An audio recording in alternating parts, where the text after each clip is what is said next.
Friends, ഇന്നും വന്നിരിക്കുന്നത് വളരെ നല്ല ടിപ്സൊക്കെ ആയിട്ടാണ്. അപ്പോൾ എല്ലാവർക്കും welcome back to tasty curry. അല്ല, ആദ്യമായിട്ട് കാണുന്നവരാണെങ്കിൽ സബ്സ്ക്രൈബ് ഓൾ എന്ന ഓപ്ഷനോട് ഒന്ന് എനേബിൾ ചെയ്ത് വെക്കാൻ ഓർമ്മിപ്പിക്കുന്നു. എങ്കിൽ മാത്രമേ പിന്നീടുള്ള വീഡിയോയുടെയൊക്കെ നോട്ടിഫിക്കേഷൻ കിട്ടിയ അപ്പോൾ തന്നെ വീഡിയോ വാച്ച് ചെയ്യാൻ സാധിക്കുന്നതാണ്. ആദ്യത്തെ ടിപ്പ്, ഗ്ലൗസ് എടുത്തിട്ടുണ്ട്. അപ്പോൾ കിച്ചണിലെ പാത്രം കഴുകുന്ന സമയത്ത്, അതുപോലെ ബാത്റൂമൊക്കെ കഴുകുന്ന സമയത്ത് നമ്മൾ ഗ്ലൗസ് ഒക്കെ ഉപയോഗിക്കാറുണ്ട്. അങ്ങനെ ഗ്ലൗസ് ഇട്ട് നമ്മൾ പാത്രമൊക്കെ കഴുകി വരുന്ന സമയത്ത് അതിൽ നിന്നുള്ള സോപ്പ് പതയൊക്കെ ഉള്ള വെള്ളം നമ്മുടെ ദേഹത്തോട്ട് ഒലിച്ചിറങ്ങാറുണ്ട്. അപ്പോൾ അത് ഒഴിവാക്കാനായിട്ട് നല്ലൊരു മാർഗ്ഗമാണ് ഈ രീതിയിൽ ചെയ്തു നോക്കാവുന്നതാണ്. ഇട്ടിരിക്കുന്ന ഗ്ലൗസ് ഇവിടെ കാണിച്ചിരിക്കുന്ന പോലെ ഒന്ന് മടക്കി കൊടുക്കാവുന്നതാണ്. അങ്ങനെ മടക്കി കൊടുക്കുമ്പോൾ വെള്ളം ഒലിച്ചിറങ്ങിയാലും അവിടെ തടഞ്ഞു നിർത്തുകയും അതുപോലെ നമ്മുടെ ദേഹത്തോട്ട് വീഴാതിരിക്കുകയൊക്കെ ചെയ്യും. അപ്പോൾ ഇതുപോലെ ഒന്ന് ചെയ്ത് നോക്കിയിട്ട് നിങ്ങളുടെ അഭിപ്രായം ഒന്ന് പറയാൻ മറക്കരുതേ. അടുത്ത രണ്ടാമത്തെ ടിപ്പ്, ഇവിടെ എടുത്തിരിക്കുന്ന ഗ്ലൗസ് കറക്റ്റ് പരുവത്തിലുള്ള ഗ്ലൗസാണ്, ലൂസൊന്നുമല്ല.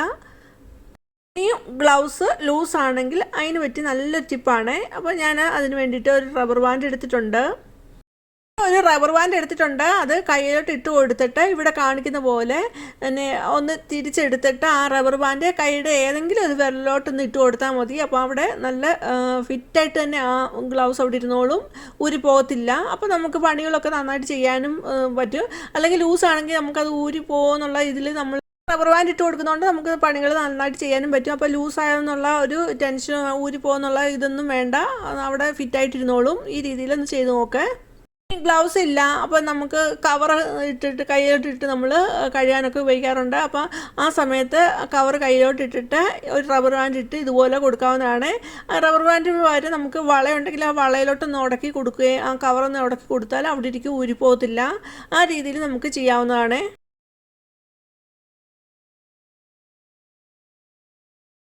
അടുത്ത മൂന്നാമത്തെ ടിപ്പ്, ഇവിടെ ബാൻഡേഡ് എടുത്തിട്ടുണ്ട്. അപ്പം ബാൻഡേഡ് നമ്മൾ സാധാരണ എന്തിനാണ് ഉപയോഗിക്കുന്നത് എല്ലാവർക്കും തന്നെ അറിയാവുന്നതാണ്.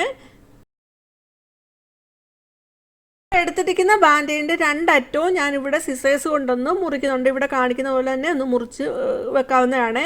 അങ്ങനെ വെച്ചിട്ട് നമ്മുടെ കൈ എവിടെയാണോ മുറിവുള്ളത്, അപ്പോൾ ജോയിൻ്റൊക്കെ ആണെങ്കിൽ നമുക്ക് ഇത് ഒട്ടിച്ചെടുക്കാനായിട്ട് ഭയങ്കര പാടായിരിക്കും. ഒട്ടിച്ചെടുത്താൽ തന്നെ അത് പെട്ടെന്ന് ലൂസായി പോകാറുണ്ട്. അങ്ങനെ വരുന്ന ഒഴിവാക്കാനായിട്ട് നല്ലൊരു ടിപ്പാണിത്.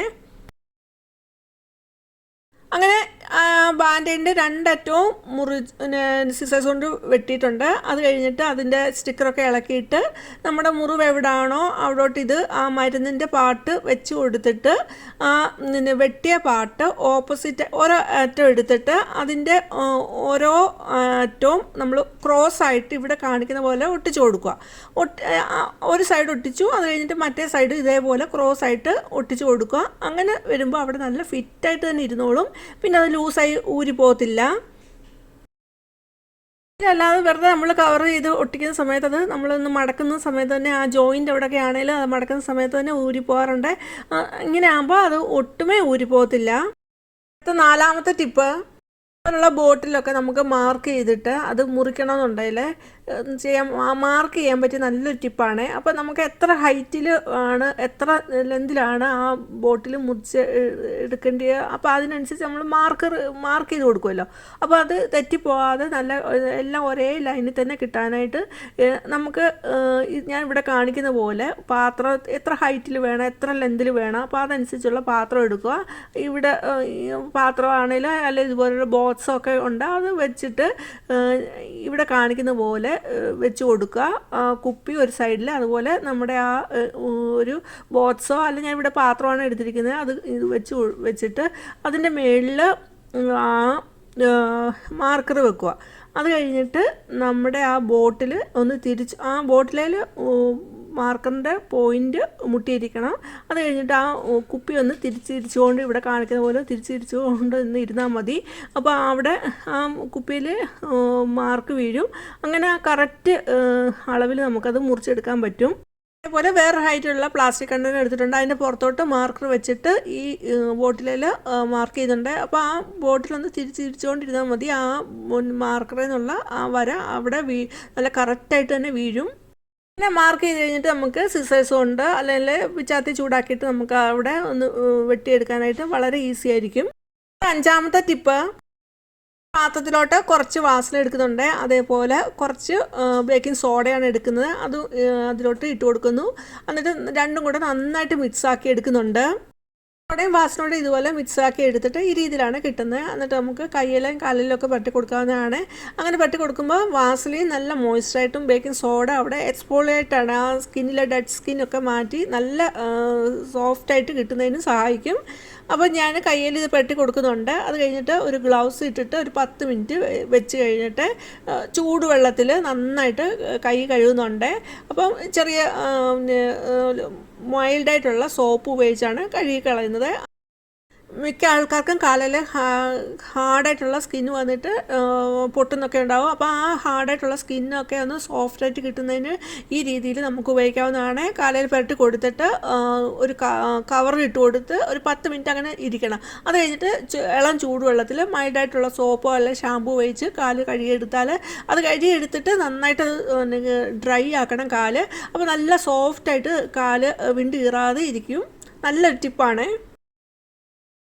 മൈൽഡായിട്ടുള്ള സോപ്പ് ഉപയോഗിച്ചാണ് നന്നായിട്ട് ചൂടുവെള്ളത്തിൽ കഴുകി എടുത്തിട്ടുണ്ട്. അപ്പോൾ കാണുമ്പോൾ തന്നെ അറിയാം കൈ നല്ല സോഫ്റ്റായിട്ട് വന്നിട്ടുണ്ട്. അടുത്ത ഒരു റെസിപ്പിയാണ് കൊച്ചുള്ളി, ഒരു മീഡിയം സൈസ് സവാള, അതുപോലെ ഒരു 5 അല്ലി വെളുത്തുള്ളി, ഒരു ചെറിയ കഷ്ണം ഇഞ്ചി, കറിവേപ്പില ഒക്കെ എടുത്തിട്ടുണ്ട്. ഇനിയും ചെറുതായിട്ടൊന്ന് അരിഞ്ഞെല്ലാം എടുക്കുന്നുണ്ട്.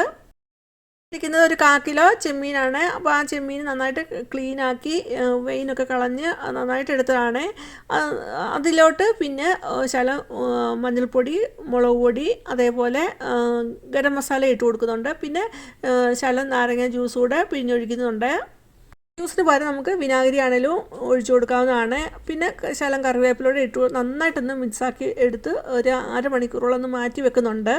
പാൻ വെച്ചു. പാൻ ചൂടായി വരുമ്പോൾ അതിലേക്ക് കോൺ ഓയിലാണ് ഒഴിച്ചു കൊടുക്കുന്നത്. അതൊന്ന് ചൂടായി വരുന്ന സമയത്ത് അതിലേക്ക് കുറച്ച് കറിവേപ്പില ഇട്ട് കൊടുക്കുന്നു. അത് കഴിഞ്ഞിട്ട് നമ്മൾ മസാലയൊക്കെ പുരട്ടി മാറ്റി വെച്ചിരിക്കുന്ന ചെമ്മീൻ എടുത്തിട്ട് ഓരോന്ന് ഇട്ട് കൊടുത്ത് ഒന്ന് 2 സൈഡ് ഒരു 4 മിനിറ്റ് വെച്ച് ഫ്രൈ ചെയ്ത് എടുക്കുന്നുണ്ട്.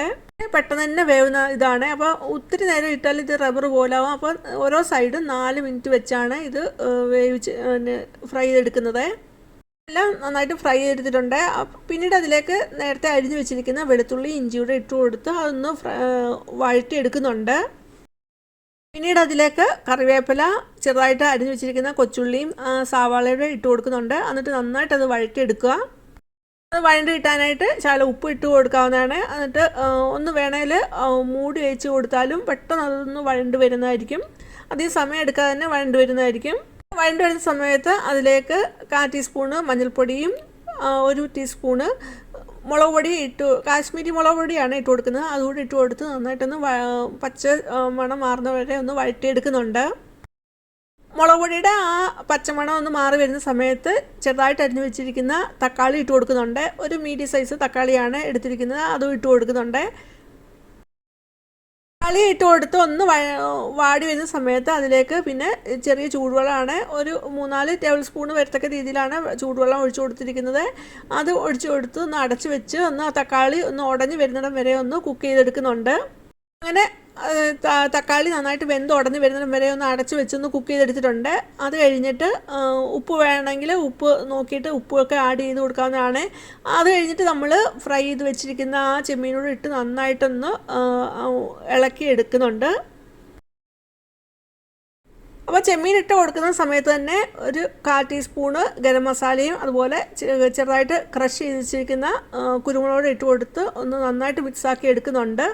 അങ്ങനെ വെള്ളമെല്ലാം പറ്റി നല്ലതായിട്ട് പെരണ്ട് വരുന്ന രീതിയിൽ നമുക്ക് ഇളക്കി ഒന്ന് എടുക്കാവുന്നതാണ്. അങ്ങനെ അടിപൊളി ഒരു ചെമ്മീൻ റോസ്റ്റ്, നല്ല ടേസ്റ്റുള്ള ഒരു ചെമ്മീൻ റോസ്റ്റ് ഇവിടെ റെഡി ആയിട്ടുണ്ട്. ഈ ചെമ്മീൻ റോസ്റ്റ് ഉണ്ടെങ്കിൽ പിന്നെ ഇത് ചോറിന് വേറെ കൂട്ടാനൊന്നും വേണ്ടി വരത്തില്ല. നല്ല അടിപൊളി ടേസ്റ്റിലുള്ള ഒരു ചെമ്മീൻ റോസ്റ്റാണ്. അടുത്ത 6ാമത്തെ ടിപ്പ്, പാനിലോട്ട് ചീപ്പ് ഇട്ട് കൊടുത്താൽ എങ്ങനെ ഇരിക്കുമെന്ന് നമുക്ക് നോക്കാം. അപ്പോൾ ഞാൻ ഒരു ഡസ്റ്റ് പാൻ എടുത്തിട്ടുണ്ട്. അതിലോട്ട് ചീപ്പ് ഒന്ന് വെച്ച് കൊടുക്കുന്നുണ്ട്. മുടി ചെയ്യാൻ മാത്രമായിരിക്കും നമ്മൾ ചീപ്പ് ഉപയോഗിക്കുന്നത്. അപ്പോൾ ഈ ചീപ്പ് ഈ രീതിയിൽ നമുക്ക് ഉപയോഗിക്കാവുന്നതാണ്. അപ്പോൾ ഞാൻ ആ ഡസ്റ്റ് പാനിലോട്ട് ആ ചീപ്പ് ഒന്ന് ഒട്ടിച്ച് കൊടുക്കുന്നുണ്ട്. നമുക്ക് ഗ്ലൂ വേണമെങ്കിൽ ഉപയോഗിക്കാം. ഞാൻ ഇവിടെ ഇപ്പോൾ ടേപ്പ് ഉപയോഗിച്ചാണ് അത് ഒന്ന് അതിൽ ഒട്ടിച്ച് കൊടുക്കുന്നത്. ഒക്കെ തൂത്ത് വരുന്ന സമയത്ത് ഇതുപോലെ ബ്രഷ് പോലുള്ള ചൂലയിൽ അതിൽ മുടിയും പൊടിയൊക്കെ ഇങ്ങനെ പിടിച്ചിരിക്കാറുണ്ട്, അത് പോകാറില്ല. എന്നിട്ട് അത് പെട്ടെന്ന് ആ ചൂല് അത് അഴുക്കായി പോകാറുണ്ട്. അപ്പോൾ അങ്ങനെ വരുന്ന ഒഴിവാക്കാനായിട്ട് നമുക്ക് അത് പൊടിയൊക്കെ എടുത്തു കഴിഞ്ഞിട്ട് ആ ചീപ്പൽ ഇവിടെ കാണിക്കുന്ന പോലെ ഒന്ന് കോമ്പ് ചെയ്തെടുത്താൽ മതി. ആ പൊടിയെല്ലാം അത് ആ ബ്രഷിൽ നിന്ന് പോയി കിട്ടുന്നതായിരിക്കും. അപ്പോൾ അങ്ങനെ നമുക്ക് ആ ബ്രഷ് ഒരുപാട് നാൾ ഉപയോഗിക്കാൻ പറ്റും. ഇന്നത്തെ ടിപ്സ് എല്ലാം എല്ലാവർക്കും ഇഷ്ടമായിരുന്നു. ഇഷ്ടമായെങ്കിൽ ലൈക്ക് ചെയ്യുക, അതുപോലെ നിങ്ങളുടെ ഫാമിലിക്ക് ഫ്രണ്ട്സ് ഒന്ന് ഷെയർ കൊടുക്കുക. ആദ്യമായിട്ട് കാണുന്ന ഒരു സബ്സ്ക്രൈബ് ഓൾ എന്ന ഓപ്ഷനോട് തന്നെ എനേബിൾ ചെയ്ത് വെക്കുക. എങ്കിൽ മാത്രമേ പിന്നീടുള്ള വീഡിയോയുടെ നോട്ടിഫിക്കേഷൻ കിട്ടുക. അപ്പോൾ തന്നെ വീഡിയോ വാച്ച് ചെയ്യാൻ സാധിക്കുന്നതാണ്. ഇനിയും വേറൊരു വീഡിയോ ആയിട്ട് വരുന്നതുവരെയും ബൈ. Thanks for watching.